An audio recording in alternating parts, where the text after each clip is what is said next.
Hit that subscribe button, YouTubers, if you want this great content, and let us. And you'll know when we're live going on for our streams on Tuesday night and Thursday afternoon and Sunday morning. We've got a lot of great content, so subscribe to the Fantasy Football Today channel. We are going to do some more recapping of Sunday's action and Sunday night right now on FFT. All right, Tom Brady, a big letdown. But on the bright side, Mac Jones was okay, and the rookie quarterbacks had a strong week 4. We're going to talk about that, plus give you some injury updates and more big topics, including the next breakout at each position right now on Fantasy Football Today. I am Adam Azer with Chris Towers. First thing we'll do is we'll recap Tampa Bay 19 and New England 17, and then we will give you the news and then get into our 5 big topics when Jacob Gibbs joins us in a little bit. Oh, right, Chris. That was I basically just take my fantasy temperature by Tom Brady's performance, so I'm a little salty today. A little salty. Yeah, the Tom Brady for Saquon Barkley trade has not worked out for you so far. Well, the one I didn't make, or would have, right? Yeah, the hypothetical table pounding that you made about having to take Tom Brady over Saquon Barkley didn't work out this week, but look, it's a long season. Right. And it's hard to find good quarterbacks. And it was a nuanced argument that we all knew coming into the season that Sam Darnold was going to be a top 6 quarterback and you had to draft him. Well, he's only top 6 in 4-point. Smart ass. Oh, okay. My mistake. He's 7. he has 5 rushing touchdowns. He is the first quarterback in NFL history with 5 rushing touchdowns in his first 4 games. That's amazing. All right.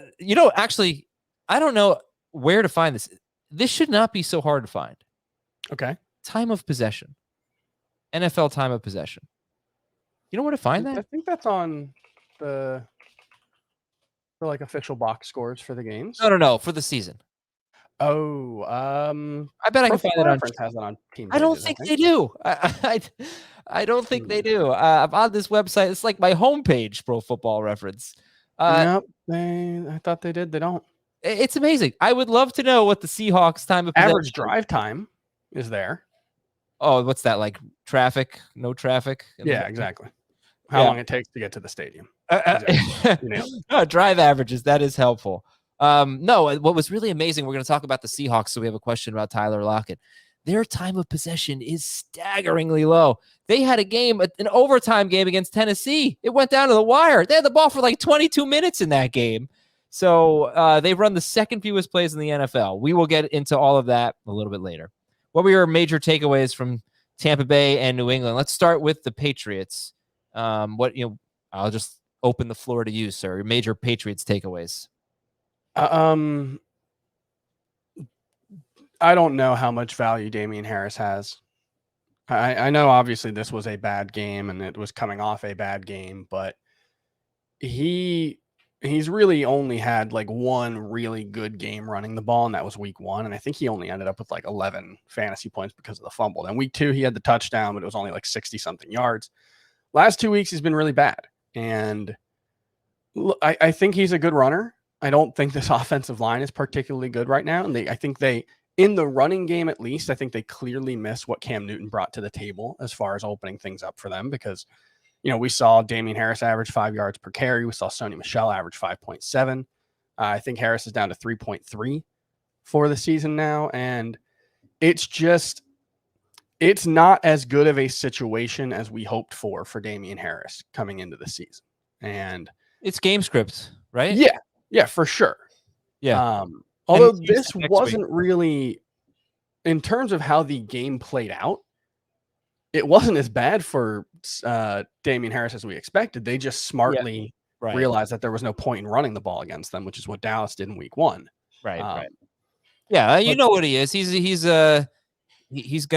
to be in a situation where he's gonna get a lot of work and hopefully can score. But I think you can start him I'm going to start him in week 5 against the Texans.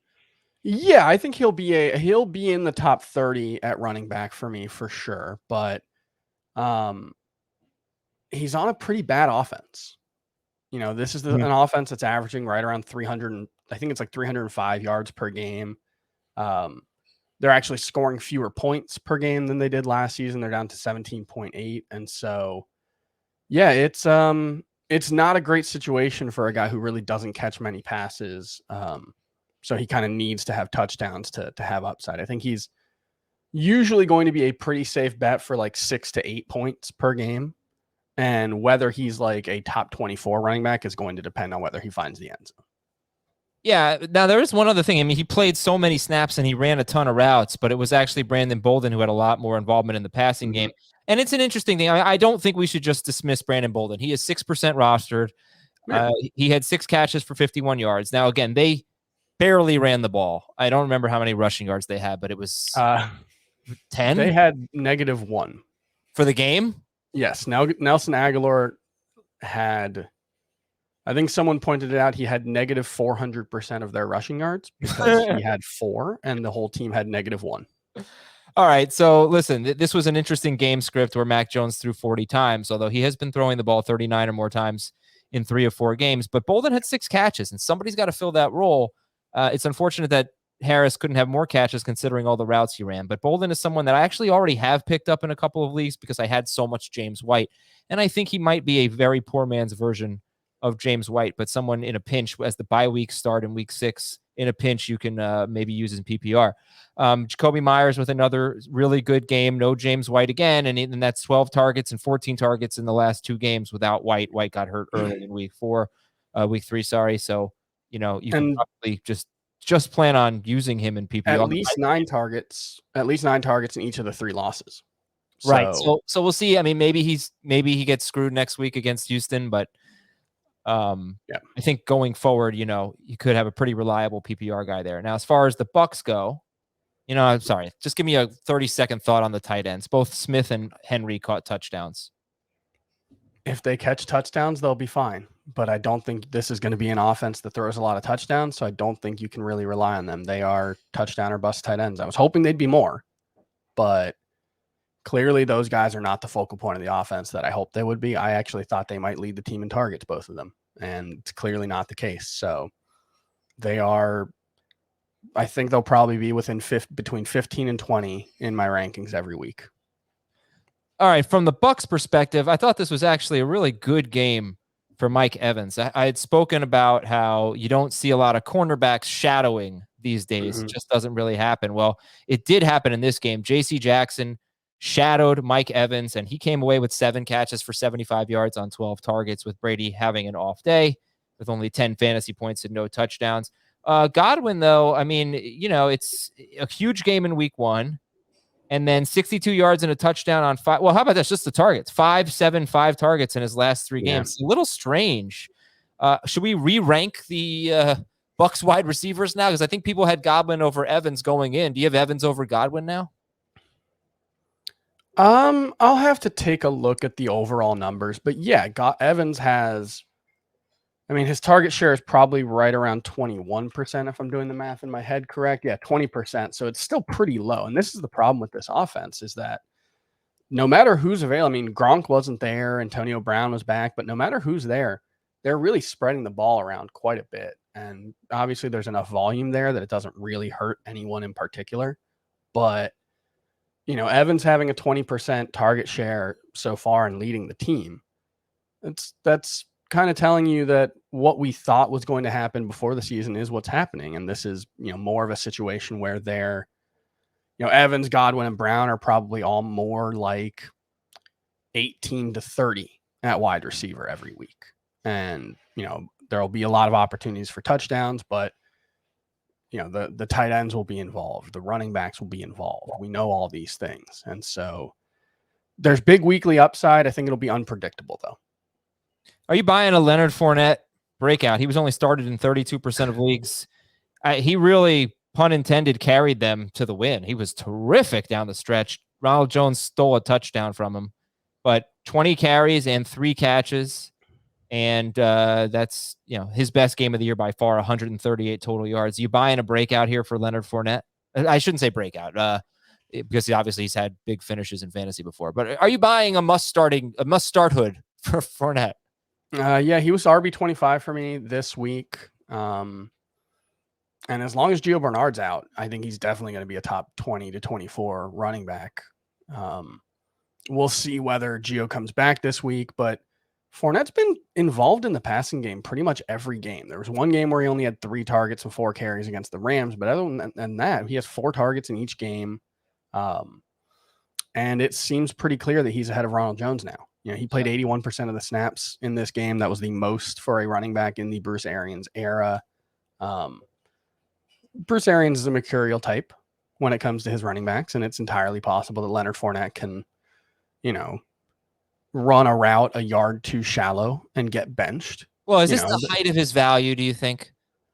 See, because this is his first game with more than 11 carries, and they just didn't have their passing game going, which is so rare for them. So they really had to rely on the running game. The weather was bad, and that's just the way they won the game. But typically, they're just going to be throwing the ball a lot better, a lot more effectively than they did yesterday. So I don't know that that'll have 20 carries in a game rest of season. And no, I wouldn't expect 20 carries most weeks, but we did see a stretch last year where Ronald Jones was getting, 15 plus carries pretty regularly. They did have 16 rushing touchdowns as a team last season. Do they have any? Jones had one last night. Godwin, Brady, and Jones each have one. Okay, yeah. So that was the first running back rushing touchdown. Yeah, so I think that's going to be better for him moving forward. And I don't know. I think it's probably the peak of his value. And if you can get something for him, I would. But, there aren't a lot of running backs you can trust right now. And I think Leonard Fournette's kind of close to that, at least. Like I would not trade Leonard Fournette for Miles Sanders or Myles Gaskin or anything like that. I mean, maybe it would definitely work not out, Gaskin. Maybe Sanders, but yeah. I think he's in that range now. I think Gaskin's below that range. I think Leonard Fournette's in the Sanders range. I doubt you could pull this off, but if you could trade him for Carson, I would do that. Yeah, definitely. Yeah. Okay, let's move on here to the newsletter promotion. Yay! Chris is working hard on that newsletter. 15 a week, something like that. No, what are we up to? 8 a week? I believe it's 8 per week. You'll get one every day except for Saturday. But 2 on Sunday and 2 on Sunday, 1 in the morning, 1 in the evening on both Sunday and Wednesday to start sit directly to your inbox. Waiver Wire, it coincides with everything that we do on the podcast on each day. And you'll keep up to date with all the injury news, all the, various notes and stats that I can find and come up with. So I think it's a very valuable thing. I spend a lot of time on it, and please subscribe. CBSSports.com/newsletters. We have a number of newsletters, but Fantasy Football Takes probably the one that you're going to like the best, just based on the audience I'm speaking to. News and notes. Joe Mixon week to week with an ankle injury. Damien Williams for the Bears. Luckily, he's expected to be okay. He's got the bruised thigh, but obviously Montgomery's going to be out a while. So when you look at the Bengals and the Bears situation, which one are you targeting on waiver wire? P. Ryan or Damien Williams? Man, I think it's got to be, I think it's got to be Damien Williams. I think he's a better player than Samaje Perine. I don't know. Cincinnati's probably a better offense, but I would guess Damien Williams is going to have a larger role than Samaje Perine. I wouldn't be surprised if Chris Evans was taking a lot of the third down work if Perine is starting as well. And more time, too. I mean, it could be, yeah. Play this week. And Green Bay, again, the longest run they gave up to Najee Harris was 11 yards. They have a good run defense. That's Cincinnati's matchup this week, I think. Right? So, it could be 1 week, could be 0 weeks.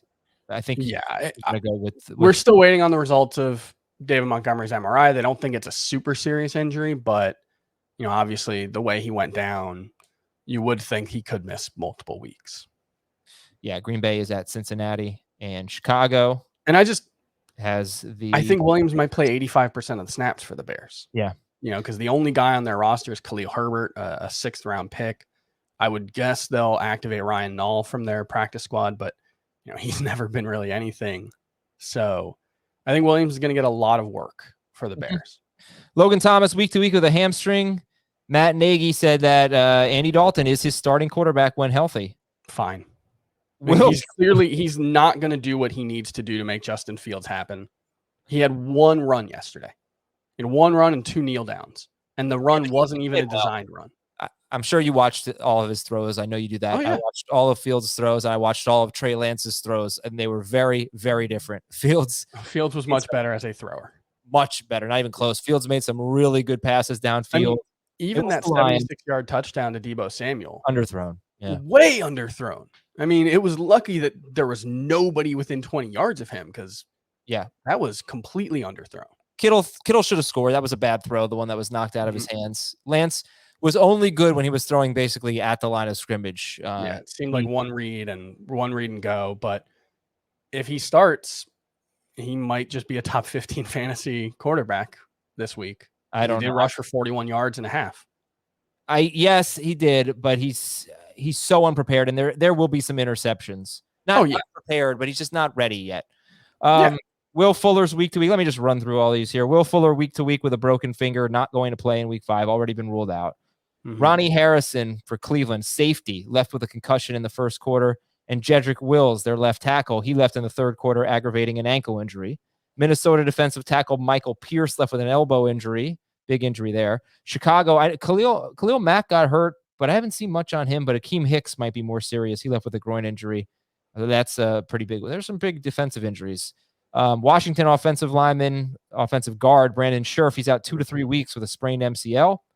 Philadelphia right tackle Lane Johnson was inactive for personal reasons, so that meant their offensive line was in dire straits yesterday.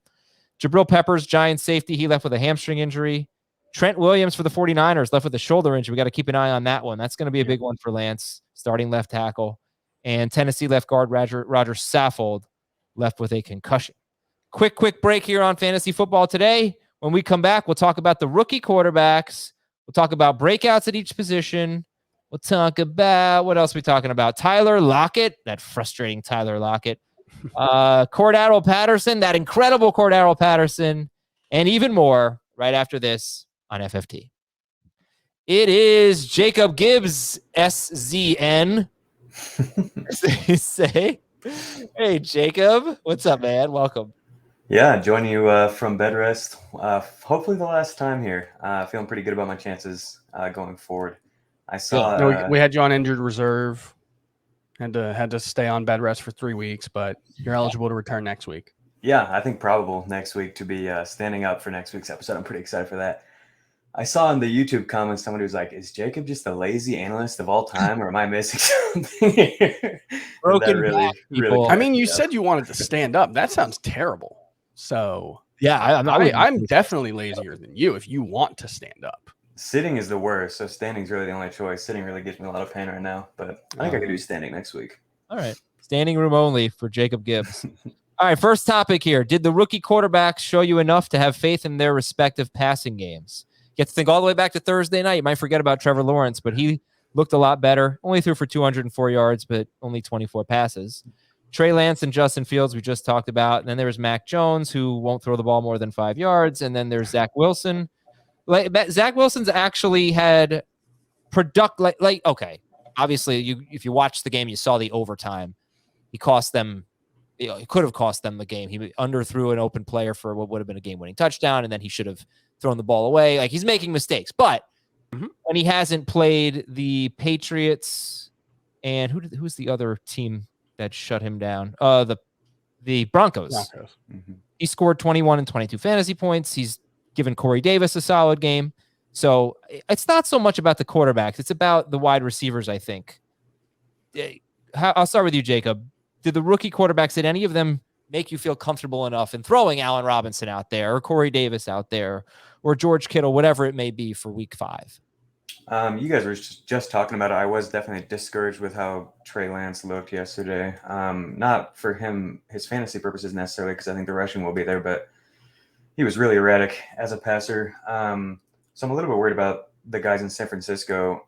For Chicago, it was exciting to see Justin Fields finally push the ball downfield. His average depth of target was 13.7 yards, which was the highest of any quarterback last week. Part of that was they're playing the Lions, who have like the highest opponent average depth of target, and it's not even close. So I don't want to overreact to that data, but that is exciting because prior to this, Chicago was like by far the bottom of the league in air yards, even below the Falcons. And so that was exciting. Definitely some exciting data points for Darnell Mooney, particularly. But and then, Trevor Lawrence, I thought looked great. But yeah, those are the only 3 that really stood out to me. Chris, the combination of Lawrence looking more comfortable and And obviously I know it could just go to crap next week. That's the up and downs you get. Tennessee's on the schedule next week, so that's good. But also DJ Chark being out for the season, which is not that we're celebrating, but it does obviously make you feel a little bit more comfortable with Shenault and even Marvin Jones. I know he had a bad game, but yeah, I think it obviously helps. Yeah, I mean, Shenault, on the surface, it looks like a very promising game. 95 air yards after he had like 14 through the first 3 games total. It's a little misleading because one of those was kind of a broken play that Lawrence threw deep. It was really the only deep target he had. I think if you take that one out, it was like 7 to 8 yards of average depth of target for him rather than 14 like it looks like. So that's something to keep in mind. I think Marvin Jones will be more involved moving forward. He only had 3 targets on Thursday night. They only threw the ball 24 times.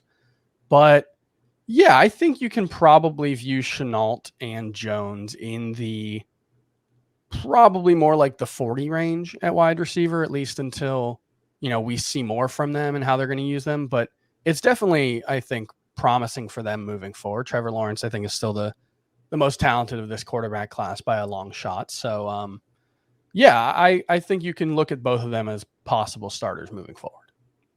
And I think it's going to help the running backs too, right? I mean, you got to move the chains and have some signs of life, and that'll help James. I think Lance will definitely help the 49ers running backs. You saw that this week with, I think Trey Sermon's first run out of a read option play, he picked up 15 yards. I think that's going to really open things up for them, whether it's Trey Sermon or whether it's Elijah Mitchell being the running back for the 49ers. My concern is specific to this game at Arizona, and Garoppolo's not going to play. So almost certainly. So let's just say it's Lance.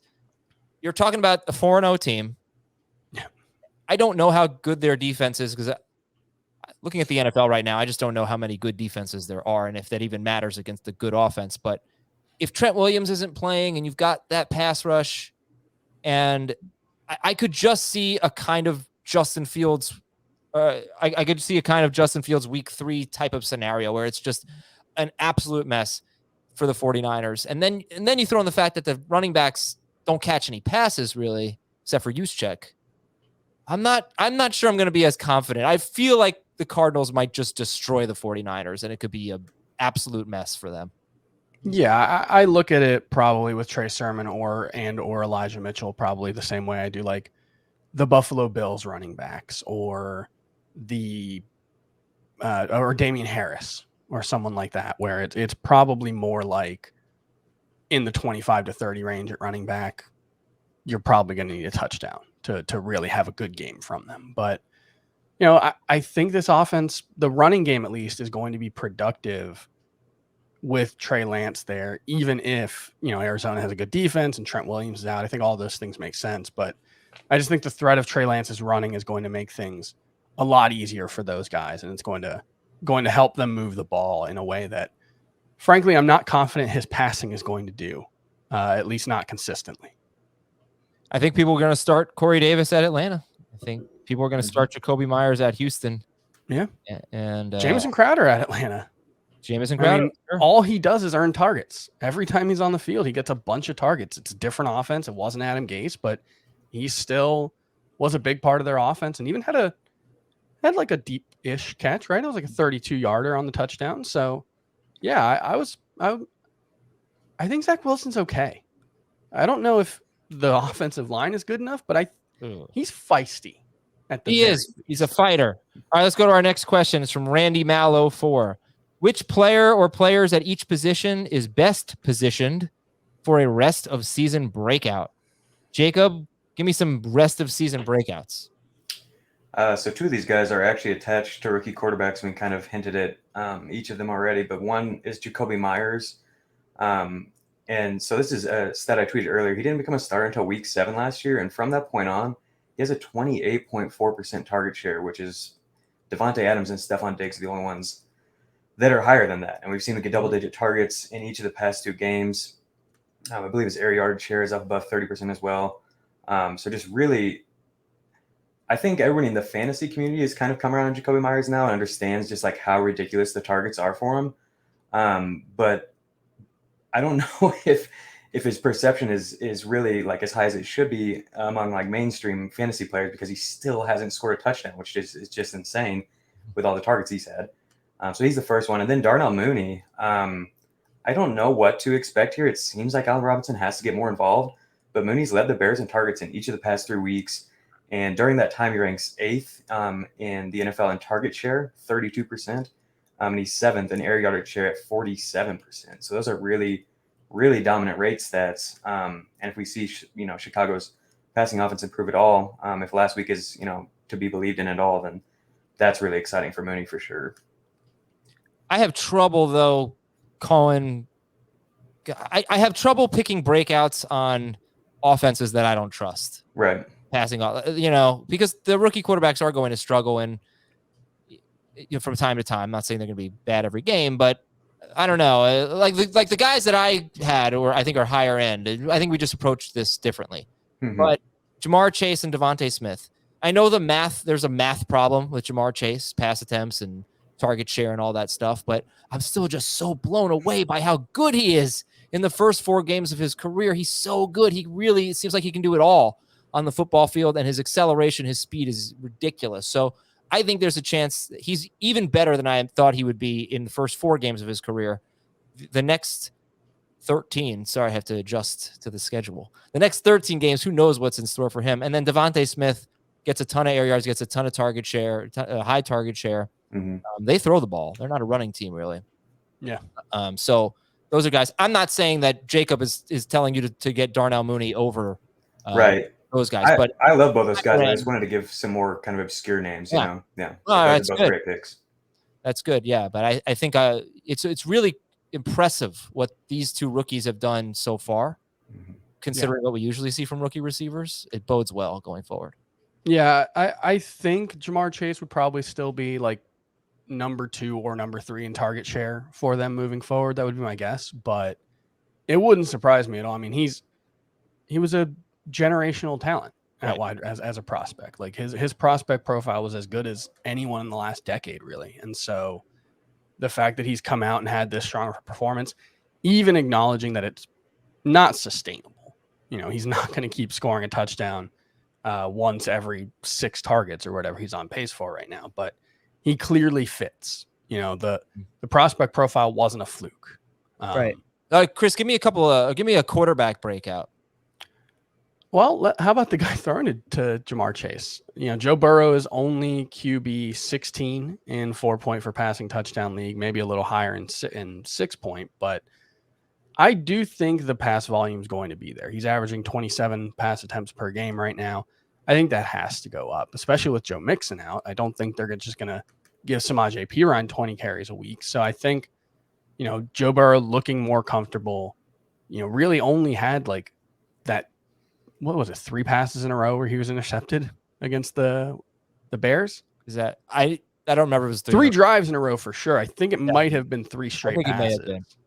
Other than that, he has 1 interception on 104 targets. So he's been really good. I think the fantasy production is going to follow moving forward. Do either of you guys think Sam Darnold or Daniel Jones could be a 2021 breakout? Man, Daniel Jones is playing really, really well. Like, not even just for fantasy. He's on pace for 5,000 yards passing and 800 yards rushing on like 8 yards per attempt as a passer. He's actually he's playing really well. I've the most hopeful I've been. It's surprising. And 1 interception this year was on a Hail Mary at the end of the first half. Yep. 1 fumble this year. And the truth is, Kadarius Toney made a big difference. Kenny Golladay is making a difference. I know he only had 1 good game, but his wide receivers have been garbage. They finally gave him some talent, and the offensive line did all right too. I'm starting to get like a little kind of excited about it, but they're still such a bad red zone team. But Barkley made a huge play for him in the passing game. They have playmakers now. I think you should pick him up.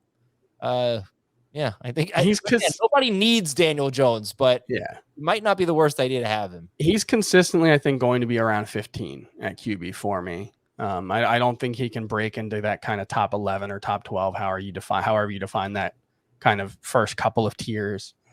And I think Darnold, there's to a certain extent, this is a fluke. He's not going to finish the season with 20 rushing touchdowns like he's currently on pace for. I will go out on that rest of limb. the season? Darnold or Jones? I think Jones. I don't know. Gibbsy? It's Darnold for me, but it's really close. All right, let me just to pick up the pace here. How about running backs? And the tight ends actually I think is the most interesting discussion. You got like Dalton Schultz and Dawson Knox, maybe Noah Fant. He's been really good. And then I'm even going to consider Kyle Pitts in this discussion here. But running back, you have any running back breakouts that come to mind, Jacob, from this point on? Yeah, Javonte Williams. He outsnapped Melvin Gordon for the first time last week, and he just looks really good. I think he's maybe a little bit overeager right now. He's maybe not being super patient with finding some holes, but like he's showing us exactly what he did in North Carolina, just breaking tackles at an absurd rate. He didn't get a ton of carries last week because Denver was playing from behind, but he broke 71% of the tackle attempts against them last week. Wow. He's now third in the NFL in broken tackle rate on the year.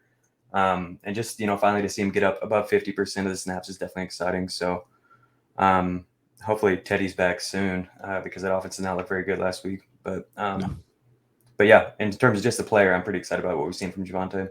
Yeah, I think he's going to have to, carve out like a 60 to 65% role to really, become a must start guy right now. I kind of view him and Melvin Gordon, in that same like Damien Harris and whoever the other guys we were talking about range, where it's like 25 to 30. If they score a touchdown, they'll be a top 20 running back. If not, they'll be pretty mediocre. But, the fact that he's this involved this early, I think only bodes well. And I felt that way since week one. I thought it was going to be more like he gets 30% of the snaps early on, but it's been pretty close to 50-50. And Gordon hasn't been all that good.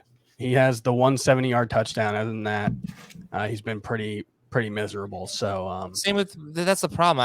I want to believe this, but Moss had not Moss. We'll talk about Moss in a second. Yeah. Williams had like a 31-yard carry or something like that, and what was the rest of it?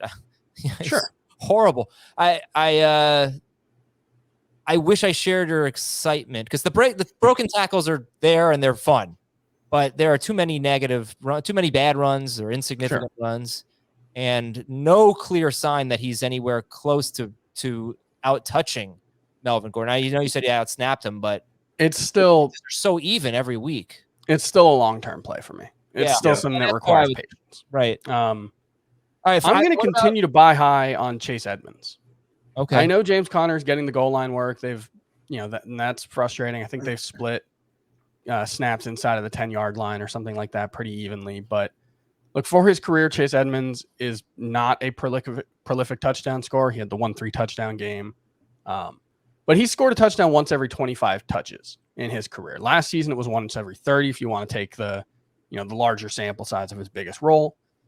Right now, he's got 63 touches without a touchdown. If he just scored at last year's pace, he would be QB4 in PPR scoring. RB4. What's that? RB4. Yes. Really? In PPR? Yeah, he's catching a lot of passes. Yeah, it's just he has no touchdowns, but he's averaging 5 catches per game. He's averaging 5+ yards per carry. We know he gets in situations where he's going to be efficient running the ball because it's not obvious running situations. So he's someone I'm going to be buying high on. If he continues to get 15 touches a week, I think he's probably going to be a top 12 running back moving forward. Who's more likely to be a must-start running back at some point this year, an extended point?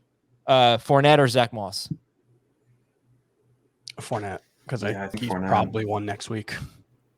Well, I mean, a sustainable every week starter, a real draft day steal / breakout kind of, The problem for Moss is this has been the worst running back for fantasy the worst backfield for fantasy over the last 3 seasons. In the Josh Allen era, no team has scored fewer running back points than the Buffalo Bills. And so is this early trend where he's scoring a bunch of touchdowns, is that sustainable? My guess would be no.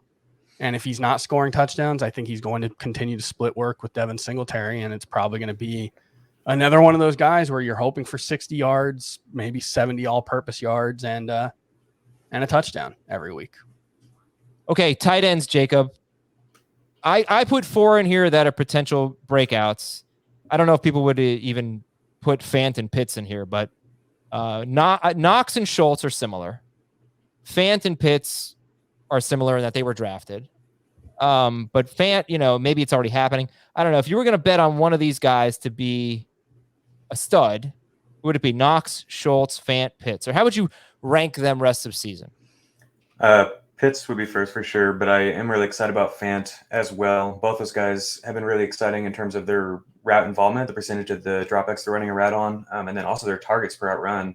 Fant is tied with Dalton Schultz and George Kittle for second at the tight end position in targets per route run, which is awesome. Who were the other two you mentioned? Dawson Knox and Schultz.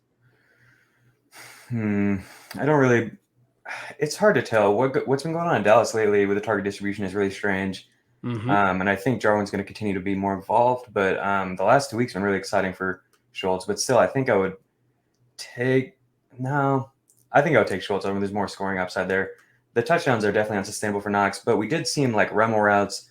He was up to 80% snap rate last week. And then his targets were up as well. So that was exciting for Knox. So if that continues, then definitely it's been only touchdowns up until last week for Knox. Yeah, I think it's just you're hoping he's this year's Robert Tonyan. And hey, there's one of those every year. Kyle Rudolph was one a couple of years ago. There's always one guy who scores 10 touchdowns and ends up a top 10 tight end. But touchdowns are so hard to predict that I think he's still just start him, keep him in your lineup. But I'm not expecting him to solve your tight end position, whereas I think Fant, Pitts, and Schultz could, given the roles that they have in their offenses. Schultz, it's interesting to say that Schultz could. You feel that way because this is a team that's throwing 25 times a game over the last 3 weeks. That'll go up. But Cooper, Lamb, they've been struggling. Gallup's off the field right now, obviously. He'll be back soon. Jarwin still has somewhat of a role. He caught a touchdown. I kind of buy into it with Dalton Schultz, but I don't think that he's going to be consistently good. It's pretty hard. No, but there's 4 of those guys, right? Maybe 4 or 5 guys who I think will be consistently good. And, we saw bad games from 3 of those 5 yesterday. I guess Mark Andrews was probably the best of the elite or sub-elite tight ends this week, and he didn't really have a huge game. Yeah. Hawkinson, I think will be good moving forward. I think he'll be a must-start guy, but he's got an 18% target share this season. He basically looks like he did last year, except the Lions are throwing the ball more. And so I don't know if he's a difference maker. There might still tight end position's still bad is my point. And so, Schultz, I think he can get enough work to be worth using. Next question is from Matt Johnson. Do we need to start to worry about Tyler Lockett, or is it his usual boom or bust? What do you think about this question from Matt? Jacob, do we have to worry about Tyler Lockett? I think it is usual boom bust stuff from Tyler Lockett, but I just think that the busts are going to be a little bit more prevalent because I'm really starting to believe we have enough data that shows that DK Metcalf is taking over as the guy, the target hog there. Admittedly, this is some selective sample sizing. I guess I'm doing some Azer statting here, but since good for you. That's the only way to do it, man. Since week 12 of 2020, so their last 11 games, Metcalf has a 30% target share and a 46% air yard share, and he's been targeted on 26% of his routes during that time, and that's truly that's an elite rate. That's Steph Diggs, Keenan Allen type of a target rate, and we now have double-digit game consecutive sample size of him being treated that way. And Lockett's rates aren't bad overall during that time, but he definitely, he's had the spike weeks, but he has lots of down weeks because if they're not passing at a high rate and Metcalf is just dominating the targets and there's just not much left. I'm not worried about him, but I don't think he's maybe the top 10, top 12 guy that we got kind of excited that he might be after the first 2 games. Mm-hmm. Yeah, I think he'll probably end up close to there in my rankings every week. Even though you have to acknowledge that his chances of actually being that every week are somewhat low, but we've seen him be a must start fantasy option on 70 targets, which was, obviously not sustainable, but then 110 targets. He had, 1,057 yards and 8 touchdowns. I think he can still do that.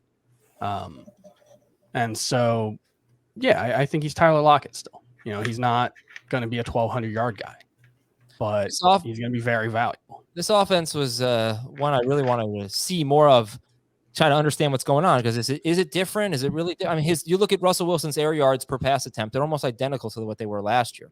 So I went back. They are not running many plays at all. Part of that is just they've been so outrageously efficient. They're averaging 6.6 yards per play. Yeah, that's what I was saying earlier. Right? Their time of possession, 24 minutes in week 1, 22:42 in week 2, 24:07 in week 3, 28:20. Their season high in week 4. They have the second fewest plays in the NFL, and they're second in yards per play. Russell Wilson, I didn't realize this. He is having a career year right now. I mean, it's the best completion percentage, yards per attempt way up, like smashing his previous career high. It's only 4 games and not a lot of throws. So, I understand that the more you get, the more it'll normalize or whatever, but he's having an awesome year. They just need to run more plays, and that's affecting Lockett. He has 9 targets over his last 2 games. By the way, 3 of Wilson's first 4 pass attempts went to Lockett in week 4, and then only 2 more rest of the game.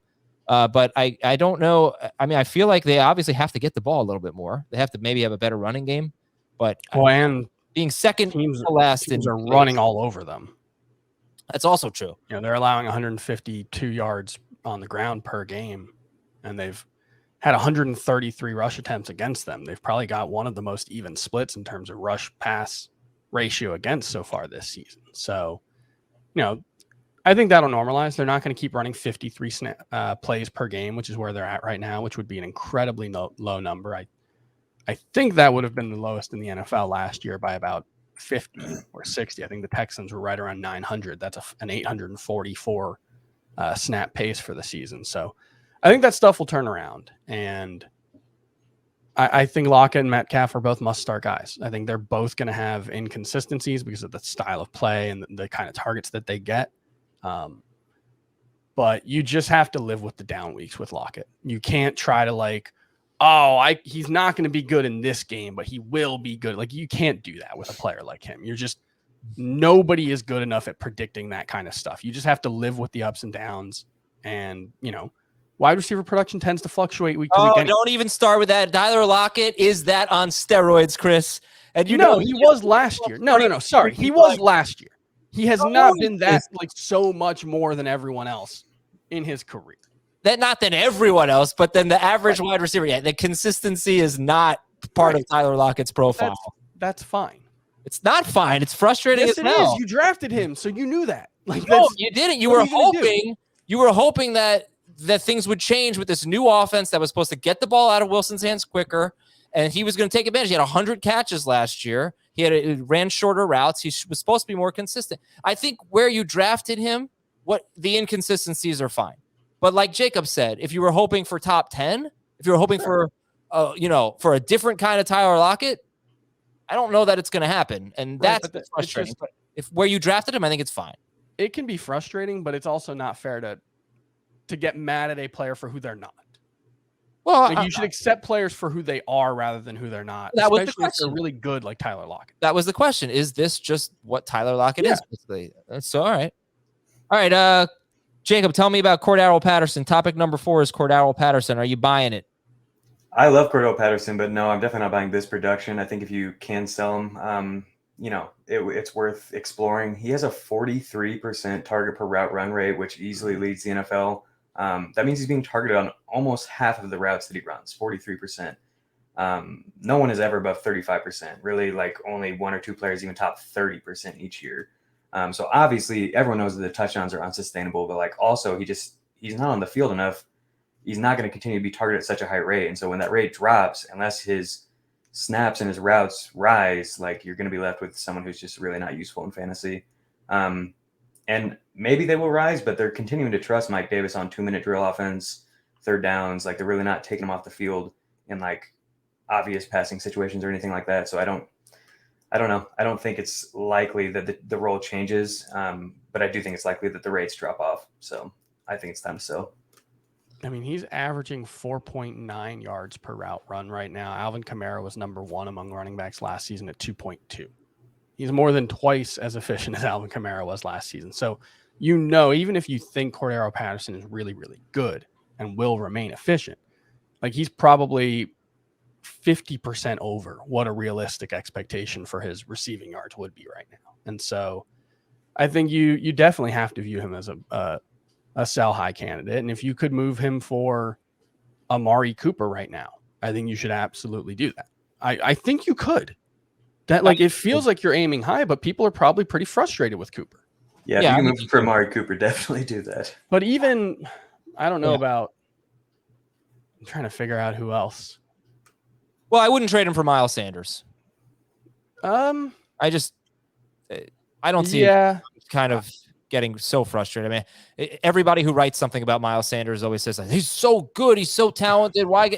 The Eagles apparently don't agree, and I think that about Miles Sanders, but the Eagles don't use him that way, and I'm kind of losing hope there. I agree. The other thing with Patterson, this was his smallest snap share this week. Yeah, in his best game.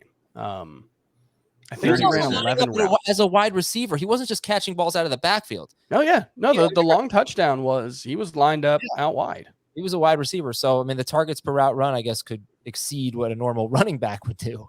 Yeah, it wasn't just dump offs to him. He had like almost 10 yard, 10. His ADOT was almost 10. I think it was over 9. Yeah. The question is, will the roll increase? That's the other thing. I mean, it's not like Mike Davis has been running the ball so spectacularly. So, it's just he's been playing well. Cordarrelle has been playing well every week, and it hasn't increased at all. Like we said, it was the lowest. His snap rate was the lowest it's been all year. So it might increase, but there's no indication that it's going to, given what we've seen so far. All right, would you rather have Damien Harris or Cordarrelle Patterson? I don't want either. I'd rather have Patterson. Yeah, okay. I mean, I think you could sell Patterson for more right now. I guess I'd rather have Patterson. Okay, I think I have to end the show. I'm so sorry, everybody. Monday is a day that I need to do things, and we've got some stuff going on at home, and I have to tend to them. So we have an appointment in like 15 minutes. So I'm very sorry about that. I do have to end the show so I can get this posted and published and all that stuff. I know that's weird. I want to get to the rest of the show, but it's just life is in the way. So apologies to everyone out there. We will, of course, come back at you next week with we'll get to 5 big topics next time, not 4 big topics. We'll get to the waiver wire advice you need on Tuesday. And make sure you listen to FFT and 5. They will have the reaction to Monday Night Football. They'll get that at 3 a.m. Eastern time if you subscribe to Fantasy Football Today and 5. Thanks to Jacob. Thanks to Chris. I am Adam, and we are